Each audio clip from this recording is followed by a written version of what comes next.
Hola, muy buenas tardes a todos y gracias por asistir a este webinar que hoy tenemos aquí a Vicente Navarro que, que nos va a explicar los últimos avances que han habido, las otras publicaciones que hay respecto a la relación del microbioma y la microbiota con lo que es la reproducción asistida.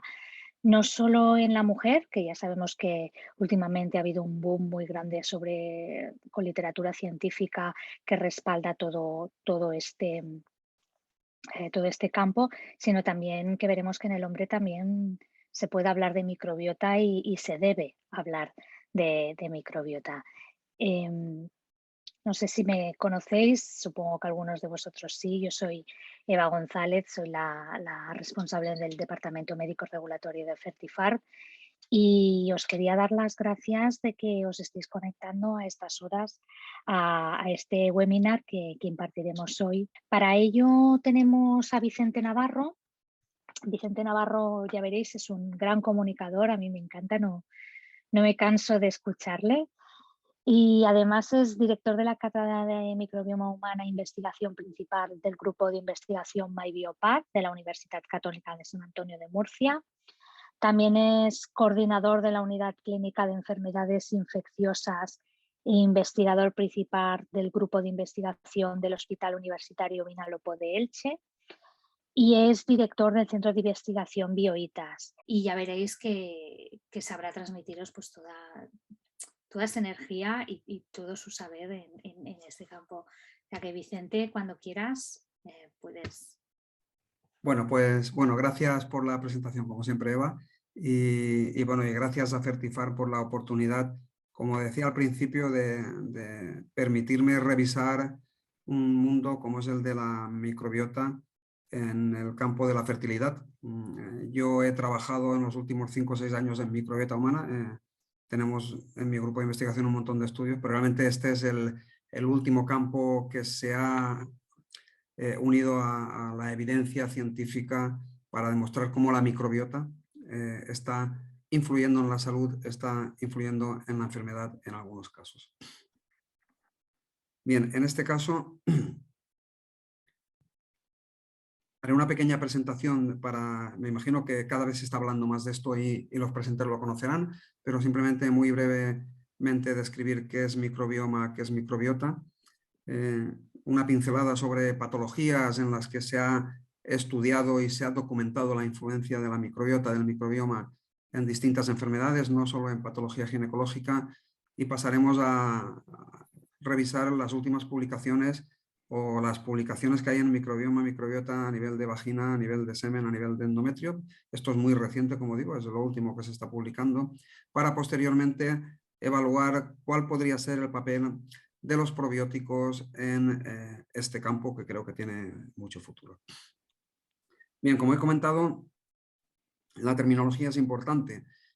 Hablar de microbioma, de microbiota, simplemente por cultura general. Cuando hablemos de microbiota, estamos hablando de un conjunto de microorganismos, de seres vivos que residen en nuestro cuerpo. A la vez, estos, según el comportamiento, podrán ser comensales, simplemente se están beneficiando de un microambiente en el que viven, que es nuestro cuerpo. Los clasificamos como mutualistas cuando hay un beneficio mutuo entre el microorganismo y nosotros, en algunas ocasiones, y no es el motivo de esta charla, pero los microorganismos están implicados en la absorción de hierro, en la absorción de vitamina K, en la absorción de algunos nutrientes, en la producción de microbiocidas. Insisto, hoy no vamos a tratar este tema. Y están los microorganismos que forman parte de la microbiota y que hemos conocido desde hace muchos años, que son los microorganismos patógenos.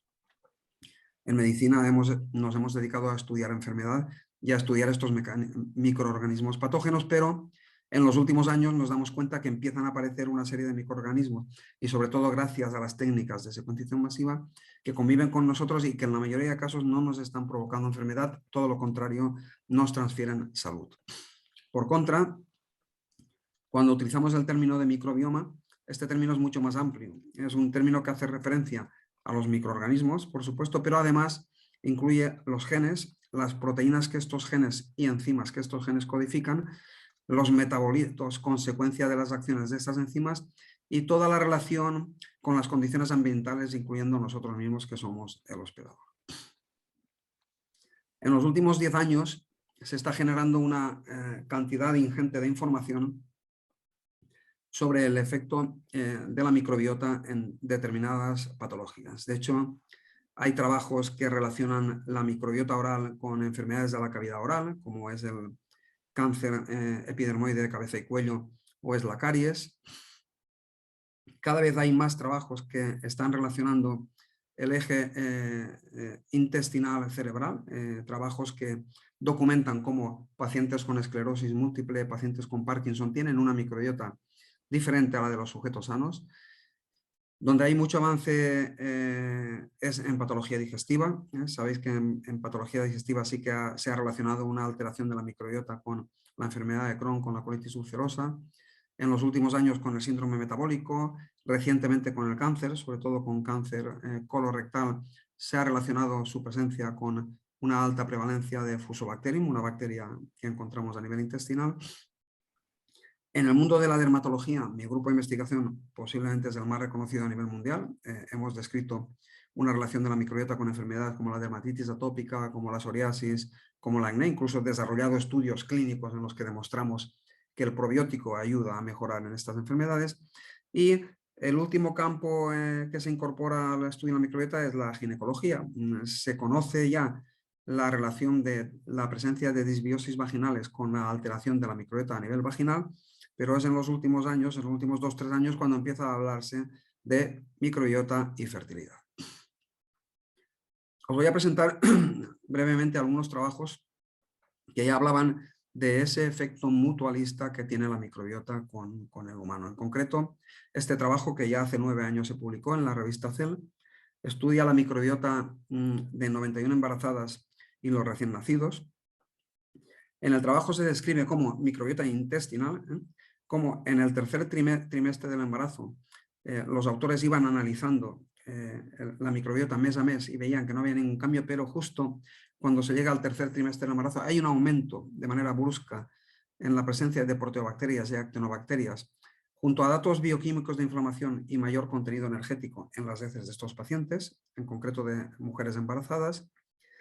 En este momento, en la embarazada acontece lo que se conoce como un síndrome metabólico. Hay una mayor resistencia a la insulina, marcadores de inflamación y un aumento de peso del feto en este último trimestre. Bien, esto parece ser que es un mecanismo de adaptación que hemos desarrollado a lo largo de miles de años para de alguna forma perpetuar la especie. Realmente, con estos cambios que parece que están provocados por la microbiota, y ahora veremos al final del estudio, con estos cambios lo que se hace es que la viabilidad de un embarazo sea mayor. Si no hubiese este cambio en el último trimestre del embarazo, probablemente el número de embarazos a término sería menor. Bien, y he dicho que parece ser que esta microbiota es responsable de esto porque los investigadores no se quedaron ahí, sino que finalmente, en una tercera parte del estudio, lo que hicieron fue recoger las heces de estas mujeres embarazadas y hacer una translocación de heces a una camada de ratones libres de gérmenes. Es un ratón que se utiliza en investigación, es un ratón enfermizo, pequeño, porque no tiene gérmenes intestinales y lo que se le hacía era transponer heces de los 2 primeros trimestres del embarazo y veían que no ocurría nada en estos ratones. En cambio, cuando la transposición se hacía con las heces del último trimestre del embarazo, lo que acontecía en el ratón era un aumento de marcadores de inflamación sistémica, un incremento de peso. Realmente había un síndrome metabólico parecido al que ocurre en el último trimestre del embarazo. Por lo tanto, parece ser que este cambio en la microbiota puede estar en el origen de los cambios que acontecen en el último trimestre del embarazo. Bien, en cuanto a publicaciones de microbiota, microbioma y fertilidad, si vemos los últimos años hay un incremento exponencial, sobre todo en el último año. En el año 2020 aparecen más de 100 artículos, en lo que llevamos de 2021 se ha duplicado esta cifra. Y vamos a ver algunos de estos trabajos que relacionan la microbiota con la receptividad del endometrio. Este es uno de los primeros trabajos publicado por Singer, en el que realizaba un metaanálisis. En este metaanálisis se incluían los pocos estudios que se habían publicado hasta el momento y que cumplían criterios para metaanálisis. En concreto, incluía 6 estudios con más de 1000 participantes. Diferenciaba aquellos estudios en los que se describía microbiota vaginal normal y microbiota vaginal anormal y las conclusiones del estudio es que la disbiosis de la microbiota vaginal tenía una correlación con el porcentaje de fracasos en los tratamientos de fecundación in vitro. En este metaanálisis cuantificaban que la probabilidad de alcanzar embarazo era 1,4 menor en aquellos casos de técnicas de inseminación in vitro cuando existía esta disbiosis de la microbiota intestinal. En los últimos 2-3 años se empieza a hablar de microbiota endometrial, incluso se ha estudiado la microbiota endometrial y se viene abajo un dogma que era el que el endometrio era estéril. Bueno, tenemos claro que ahora por técnicas de secuenciación masiva, técnicas en las que medimos mediante técnicas de DNA muestras de endometrio, en sujetos sanos, en infértiles, en endometriosis, etcétera, se han ya documentado que el endometrio no es estéril y que está colonizado por múltiples gérmenes. Y empiezan a haber estudios que ya correlacionan la presencia o alteración de la microbiota de este endometrio o de la vagina con la probabilidad de conseguir un implante, un embarazo exitoso o un nacido vivo después de técnicas de inseminación in vitro. De hecho, en este trabajo de Inmaculada Moreno, pues por un lado se recogían muestras de las pacientes, muestras a nivel de aspirado vaginal y se recogían muestras de endometrio. En el trabajo documentaban que hay presencia de una serie de gérmenes en endometrio que no están en la vagina. Por lo tanto, la hipótesis de que esta muestra se hubiese contaminado, al recoger la muestra endometrial, se hubiese contaminado al pasar la cánula por la vagina, pues no es plausible porque realmente aparecen una serie de gérmenes, como digo, en endometrio que no existen en la vagina. Y en este trabajo, lo que concluyen los investigadores es que cuando la prevalencia de lactobacilos, que son las especies predominantes a nivel de vagina, a nivel de endometrio, pero cuando esta prevalencia baja del 90% respecto al total de bacterias que se aislaban en endometrio, se observaba que había una menor probabilidad tras técnicas de fecundación in vitro que se consiguiera un implante, que se consiguiera un embarazo exitoso o un nacido vivo. Bien. En este trabajo más reciente, en este trabajo, se hipotetizaba cómo podría colonizarse la microbiota, es decir, de qué manera el endometrio termina colonizándose. Bueno, la vía más plausible es la ascendente, desde la vagina al útero.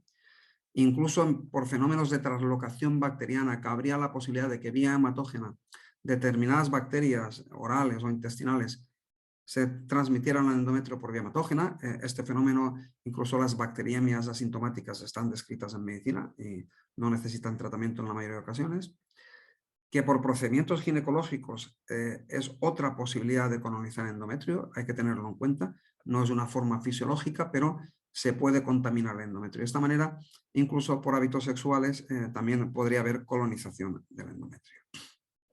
Bien, la influencia del microbioma en los resultados de tratamiento de reproducción asistida se ha seguido estudiando en los 2 últimos años. Este es un trabajo muy reciente, publicado este mismo año, hace apenas 2 meses, en el que se evaluaba una serie de mujeres que eran sometidas a tratamientos de inseminación. En concreto, se incluyen en el estudio, un trabajo hecho aquí en España, 48 mujeres, y observan que a nivel de microbiota vaginal, no endometrial, en endometrio no veían diferencias en este aspecto, pero veían como a nivel de microbiota vaginal existen diferencias entre las mujeres que llegaban a tener un embarazo exitoso y las que no. De manera que cuando mayor es la presencia de lactobacilos, y en concreto el 98% de la flora de las mujeres que consiguieron embarazo eran lactobacilos, existe un mayor posibilidad de embarazo que cuando los lactobacilos son bajos. De hecho, en las mujeres que no alcanzaron el embarazo de manera exitosa tenían una prevalencia solo del 94%. Digo solo cuando en todos los casos estamos asistiendo a porcentajes muy importantes. Tened en cuenta que casi el 100% de la microbiota que hay a nivel de la vagina son lactobacilos, pero cuando hay un pequeño descenso en el porcentaje de lactobacilos se observa que la probabilidad de quedar embarazada es menor. Y además en este estudio se analizaba también los fallos repetidos en el implante. Y en este caso lo que observaron es que no habían diferencias en el análisis entre las distintas especies. los distintos grupos taxonómicos que habían presentes en la vagina y en muestras de endometrio en los dos grupos cuando analizaban fallos repetidos de implante, pero en cambio lo que sí que observaban era que el índice de alfa diversidad, es decir, la riqueza en cuanto a distintos números de grupos taxonómicos, la riqueza en cuanto a bacterias diferentes que había en este caso en la microbiota vaginal y también en la endometrial, esta mayor riqueza favorecía el que hubieran menos fracasos, menos fallos repetidos del implante. Es decir, parece ser que aún no encontrando en este trabajo diferencias por grupos taxonómicos, sí que se observa que a mayor riqueza, a mayor biodiversidad de gérmenes, existe mayor probabilidad de que no falle el implante. Bien, en otro trabajo, y este también es del último año, se analiza no solo la microbiota en mujeres, sino también en hombres. Y en este caso, lo que concluyen, y esto es una revisión que realizan los autores este año pasado, concluyen en esta revisión que las alteraciones de la microbiota a nivel del tracto reproductivo en pacientes infértiles, tanto masculinos como femeninos, se relacionan a tasas más altas de fracaso en el implante. El tema masculino lo vamos a ver al final de esta presentación con detalle. También concluyen que durante la implantación intervienen mecanismos inmunológicos complejos y el microbioma del tracto reproductivo de alguna forma puede desempeñar un papel importante en la respuesta inmune. De hecho, el microbiota intestinal o la microbiota intestinal juega ese papel, teniendo en cuenta que el 80% de los linfáticos están a nivel intestinal y de ahí la relación de esta microbiota con enfermedades a distancia, entre ellas enfermedades de la piel. Concluyen también que respecto al microbioma reproductivo femenino, que la abundancia de lactobacilos en el tracto genital inferior y superior juega un papel protector, tal como han documentado ya algunos trabajos que he comentado y aumentan el éxito del tratamiento reproductivo, y por lo tanto también concluyen que es preferible realizar un enfoque dual, es decir, no ceñirnos a estudios de microbiota en la mujer cuando se utilizan técnicas de reproducción asistida, sino tener en cuenta también en casos de infertilidad la microbiota del varón, porque posiblemente también esté jugando un papel en los problemas de infertilidad. Bien, y por lo tanto, ya hay trabajos, hay revisiones en los que hablan que en el caso del estudio de la fertilidad, de la posibilidad de implante, hay que buscar la adaptación fisiológica del útero. El útero crece en el embarazo y ha de crecer para albergar el feto. Hay una hipótesis inmunológica y una tolerancia inmunológica para este implante del feto. Hay alteraciones hormonales que favorecen el feto, pero además tenemos que empezar a pensar que hay un papel que va a empezar a jugar también y que tenemos que descubrir todavía un papel que va a jugar un papel importante en la posibilidad de implante, en la posibilidad de un embarazo viable que va a jugar la microbiota. Bien. De hecho, ¿de qué manera podríamos justificar cómo esta microbiota o qué hipótesis hay para avalar el papel de la microbiota? Bien, pues al igual que ocurre en el intestino, la presencia de microorganismos pueden debilitar la integridad de la mucosa endometrial. De hecho, cuando esta debilidad ocurre en el intestino, acontecen los fenómenos de translocación bacteriana de origen intestinal. ¿Por qué no pensar que en el endometrio puede pasar lo mismo? Se ven alteradas las uniones celulares y se reduce la producción de AMP y mucinas. Esto está documentado cuando hay un sobrecrecimiento bacteriano. Hay un debilitamiento de mecanismos de defensa y eso hace que puedan entrar microorganismos al estroma endometrial, provocando una reacción inmune. Esto facilitaría o aumentaría el porcentaje de embarazos no viables. Hay una estimulación de linfocitos T que pueden producir citoquinas inflamatorias y finalmente hay una maduración anormal de las células NK uterinas que también pueden estar influyendo en la viabilidad de un embarazo. Pasamos en esta última parte de microbiota a hablar de microbioma seminal y en concreto microbioma en el hombre. Bien, el microbioma no solo seminal está descrito, está documentado que existe una microbiota en el líquido seminal y esta, al igual que ocurre con la microbiota intestinal, puede estar influenciada por muchos factores, factores ambientales, factores en cuanto a tratamientos, factores higiénicos, pero lo que se sabe probablemente influye más en la evolución de la microbiota son dos. Es la dieta. La dieta es un factor que sabemos influye en la composición de la microbiota intestinal y posiblemente también en la seminal. Y la edad. Con la edad hay cambios importantes en microbiota intestinal, probablemente también en microbiota seminal. Bien, las rutas por las que se alcanza la colonización del líquido seminal prácticamente van a ser las mismas que he descrito en mujeres con el endometrio. Va a haber una procedencia del tracto genital, probablemente por vía ascendente, igual que tenemos epididimitis, tenemos prostatitis, son los propios gérmenes del tracto genital los que van a provocar esta colonización. Va a haber una ruta hematógena casi con toda seguridad o linfática mediante fenómenos de translocación bacteriana, procediendo estas bacterias incluso de circulación sanguínea mediante bacteriemias asintomáticas, y los hábitos sexuales se hipotetiza que también podrían influir en la colonización del líquido seminal. Sabemos que hay una relación entre infertilidad e infecciones, eso está documentada.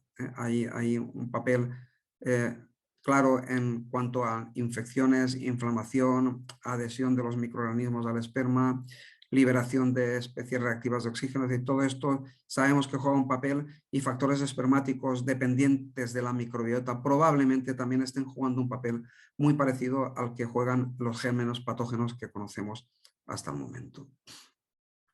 En el último año se empiezan a publicar trabajos que empiezan a estudiar esta disbiosis, pero no solo a nivel genital, incluso a nivel intestinal. Y este es un dato importante. Cuando estamos utilizando un probiótico para modificar el microbiota, lo estamos dando por vía oral. Y el primer mecanismo donde va a actuar este probiótico va a ser a nivel intestinal.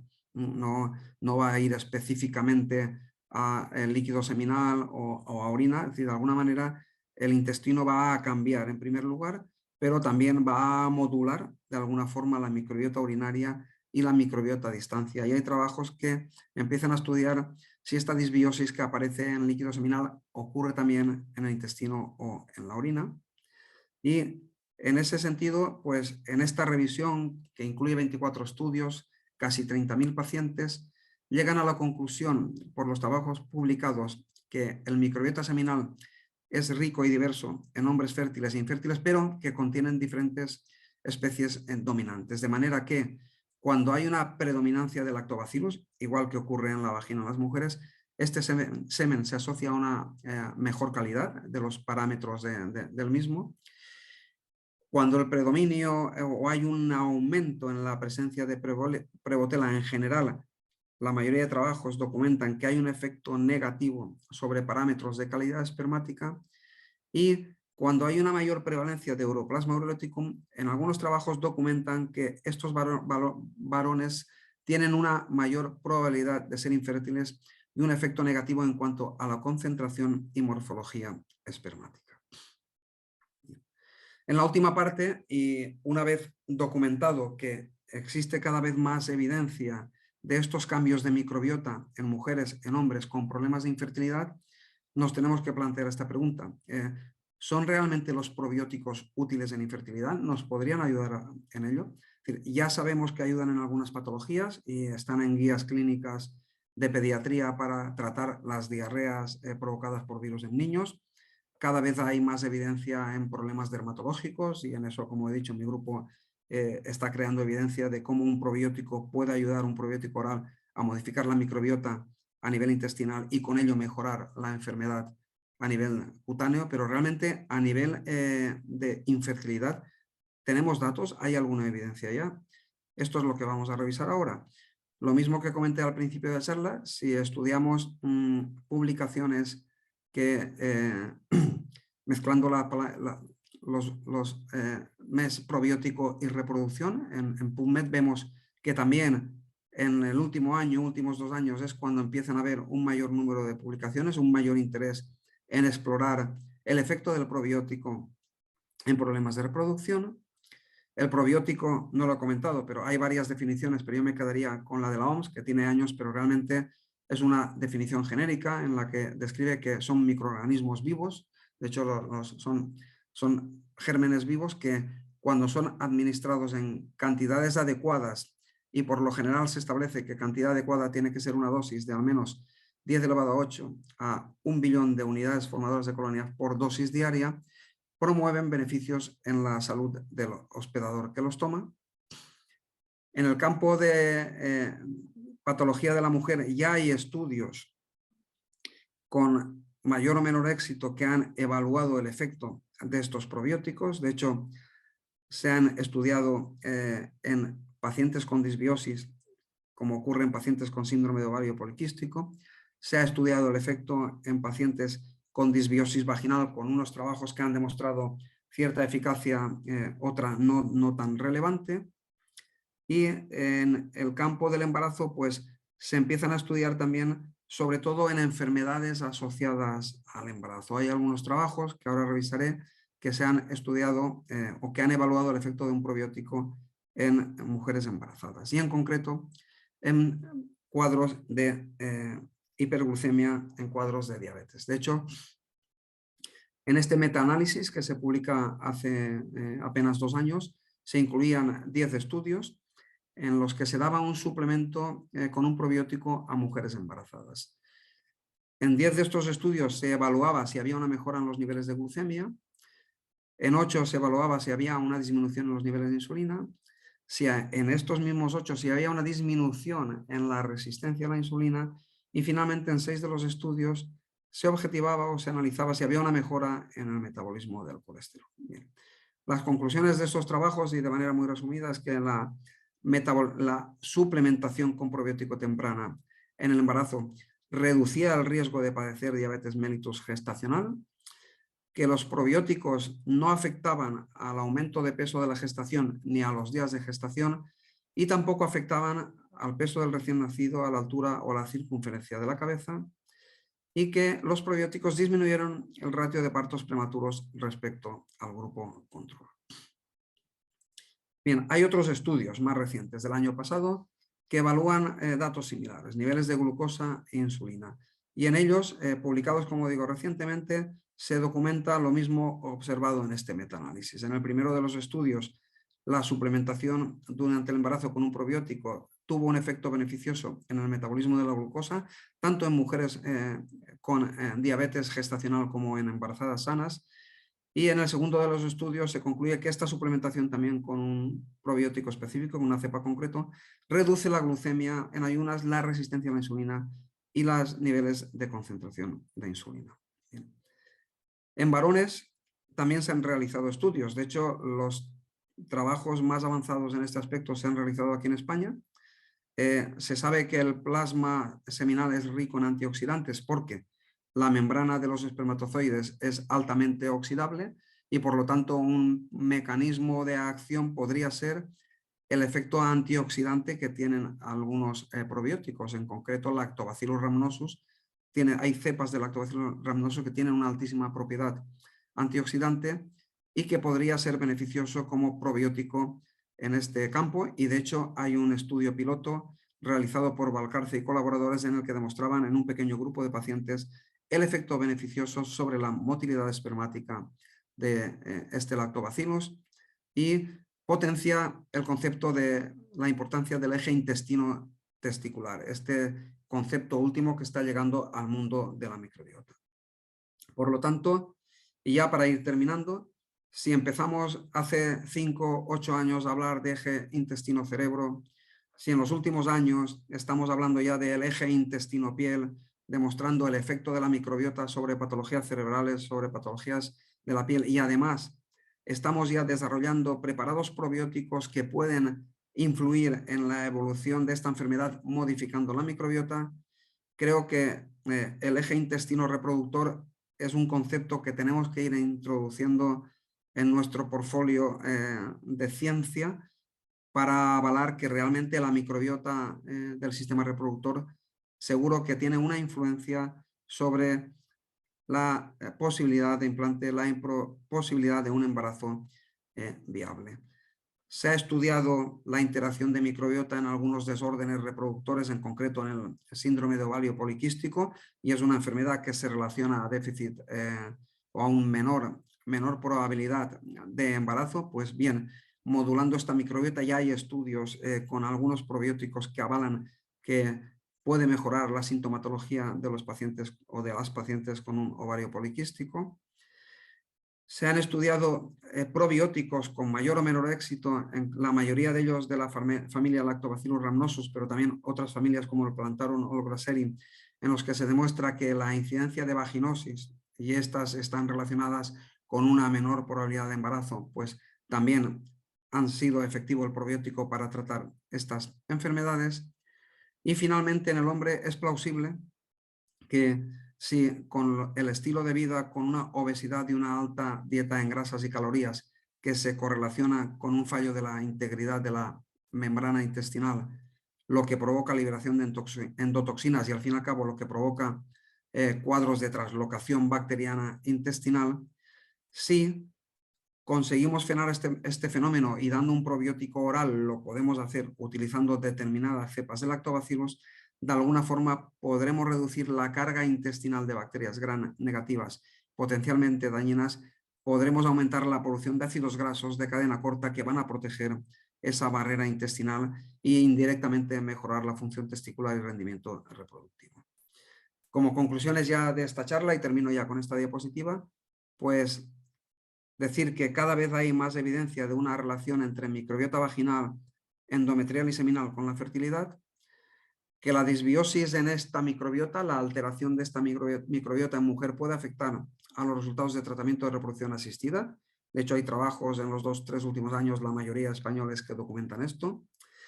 Que la presencia de ciertos microorganismos en semen también afecta la calidad del esperma y por lo tanto puede afectar la posibilidad de que el embarazo sea viable por una mala calidad de este semen. Cada vez hay más trabajos que postulan que el uso de probióticos en mujeres pueden mejorar el sistema inmune, gastrointestinal y reproductor. Y en penúltimo lugar, que el uso de probióticos en embarazadas es beneficioso y hay 2 metaanálisis que lo demuestran para prevenir la diabetes mellitus gestacional. Y finalmente, que el uso de probióticos en hombres podría mejorar la calidad espermática e indirectamente mejorar la tasa de implantes de embarazos viables. Bien, termino con esta diapositiva. Me gusta siempre recordar, por cuando me enteré, Ellie McIntosh. Ellie McIntosh fue premio Nobel de Medicina hace ya 103 años, de hecho 113 años, perdón. Es un investigador búlgaro, discípulo de Pasteur, y que en los últimos años de vida en algunas charlas era abucheado por una frase que decía y que veis aquí. Este hombre decía que era muy recomendable tomar con la dieta bacterias, tomar muchas bacterias, y en concreto decía que las bacterias lácticas deberían de estar en un lugar honorable por un motivo muy claro que él tenía muy claro.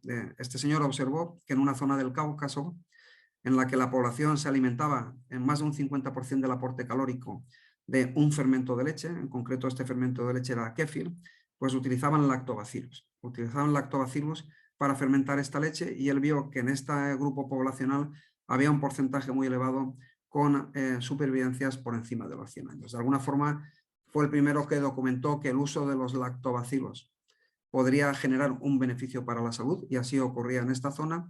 Y ahora empezamos a ver cuál es el mecanismo para obtener este beneficio y no es otro que el efecto que pueden tener estos lactobacilos sobre el microecosistema microbiano, inicialmente a nivel intestinal, pero cada vez documentando más el microsistema microbiano a nivel endometrial, a nivel espermático, a nivel vaginal, a nivel urinario. Cada vez hay más trabajos que documentan cómo este microbiota o este microbioma de determinadas localizaciones puede influir en la aparición de enfermedades en diferentes órganos. Bueno, termino con esta presentación, con esta diapositiva. Dejo de compartir. Agradezco la presencia de todos vosotros en esta charla y por supuesto ahora si tenéis unos minutos, tenéis cualquier duda, pues estaré encantado de contestarla. Muchas gracias, Vicente. Realmente ha sido una charla muy interesante y es bueno tener los últimos avances siempre a la mano para ver qué está pasando en este último año, porque realmente ha habido un boom de publicaciones y de artículos y estudios sobre este tema. ¿Tenemos alguna pregunta? Además, te la voy a hacer y tú adelante con las respuestas. Preguntan si aconsejarías realizar de manera sistemática una valoración de la microbiota vaginal o endometrial en las mujeres que vayan a reproducción asistida. Ujú.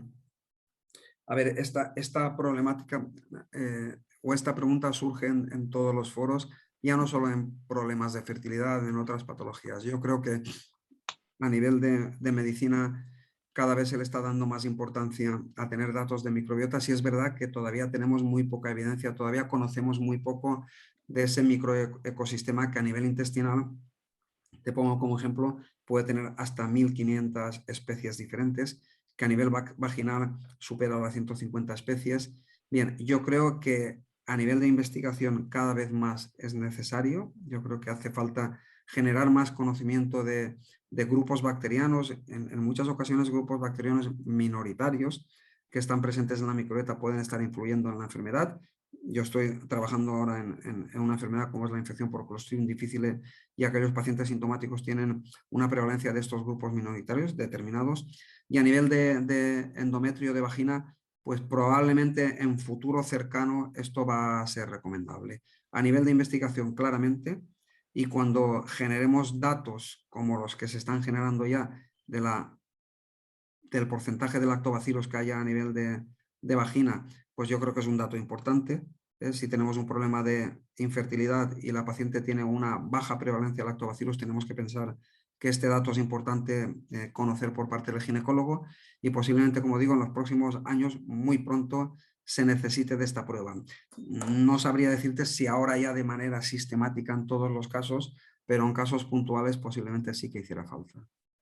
Y en aquellas, relacionada con esta pregunta, en aquellas mujeres con, por ejemplo, con síndrome de ovario poliquístico, fallos de implantación o endometritis, bueno, que hay últimamente estudios que se ven que hay una alteración en este microbioma.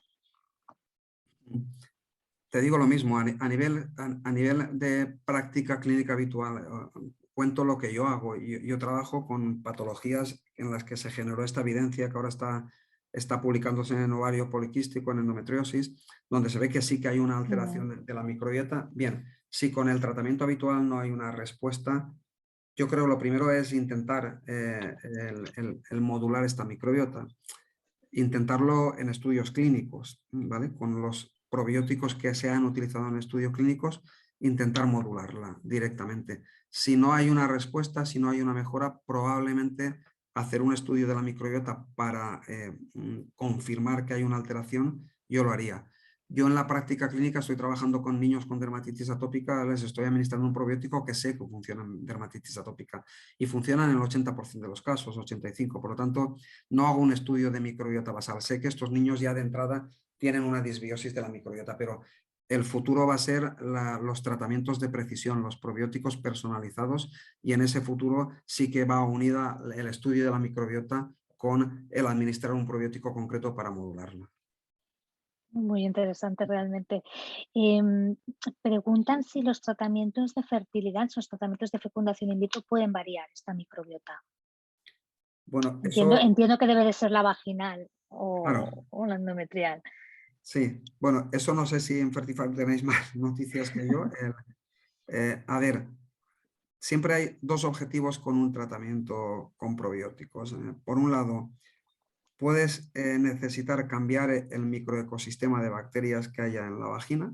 Si realmente hay una disbiosis, hay que intentarlo vía vaginal o vía oral de administrar un probiótico para que aumente la prevalencia de lactobacilos, pero además, y es lo que me ocurre en otras enfermedades, como he dicho, y vuelvo a poner el ejemplo de la piel, aunque no consiga modular esa microbiota, sí que consigo que marcadores de inflamación sistémico bajen. De alguna forma no estamos llegando a medir qué está cambiando en esa microbiota, no llegamos a identificar qué gérmenes están cambiando. En algunas ocasiones simplemente aumentamos unos o disminuye la prevalencia de otros, como clostridiales, pero en esos casos lo que documentamos es más el ver que hay marcadores de inflamación que disminuyen. Por lo tanto, sí que es verdad que lo ideal sería documentar cómo cambia ese microecosistema, pero aunque no documentemos esto, si hay un cambio a nivel de marcadores de inflamación, estamos haciendo bien. Por lo tanto, usar los probióticos que en ensayo clínico hayan documentado esto, está bien, aunque no hayamos conseguido cambiar ese microecosistema. Probablemente en un futuro llegaremos a eso, a cambiar marcadores de inflamación, a cambiar el microecosistema. A día de hoy, con la vía oral estamos consiguiendo lo primero en algunos trabajos, por lo que he leído. Perfecto. Y la última pregunta que nos hacen es, ¿qué técnicas son las mejores para el estudio de este microbioma vaginal? Supongo que están hablando del vaginal y endometrial. A ver, que estaba leyendo hoy también aquí alguna, perdón, aparto. Mm. A ver, las técnicas que se utilizan hasta ahora son técnicas de secuenciación masiva, es decir, medimos secuencias del gen RS16.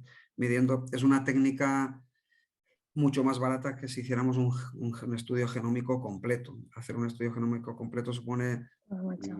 identificar el genoma de todas las bacterias. La secuenciación masiva es una técnica que, por explicarla de manera muy, muy burda, es como realizar una explosión de todo el genoma que hay en todas las bacterias que hay en una muestra biológica y luego vamos identificando pequeñas fracciones de ese genoma. De manera que cuando hemos llegado al 2,5-3% del genoma ya no aparecen nuevas secuencias de nuevos gérmenes. Ya hemos identificado todos los gérmenes, por lo tanto no hace falta identificar el 100% del genoma del germen. Es una técnica más barata y es el gen RS16 lo que hay que estudiar mediante secuenciación masiva. Para estudiar es lo que se debería hacer y lo que se está realizando en trabajos de investigación y creo que pronto, espero, llegue también a la práctica clínica habitual. Yo Pues muy veía... bien. Mm. Dime. No, lo digo porque, bueno, ¿qué marcadores de inflamación sistémico usa? Es una de las preguntas que veía aquí de Pedro Rollo. En cuanto a marcadores de inflamación, a ver, depende de la patología. Es decir, ¿qué marcadores de inflamación tenéis en problemas de implantación, en infertilidad? Medir esos marcadores de inflamación. Yo tengo una técnica para que puedo utilizar en todas las enfermedades donde creo que la microbiota intestinal puede influir.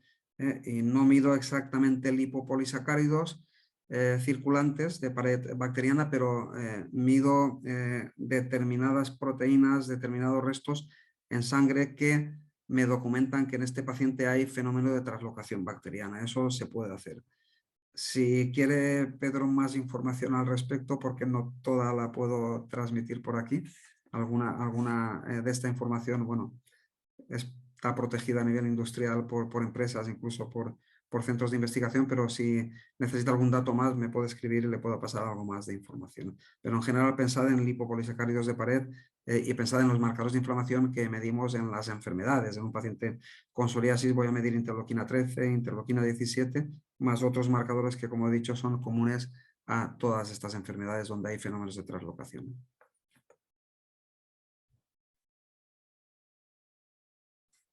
Ahora no te oigo, Eva. Te has debido silenciar. Perdón, sí. Te pregunta si tratar probióticos con probióticos orales o vaginales en reproducción asistida a todas las pacientes es aceptable. A todas las pacientes con problemas de fertilidad, yo creo que a día de hoy no.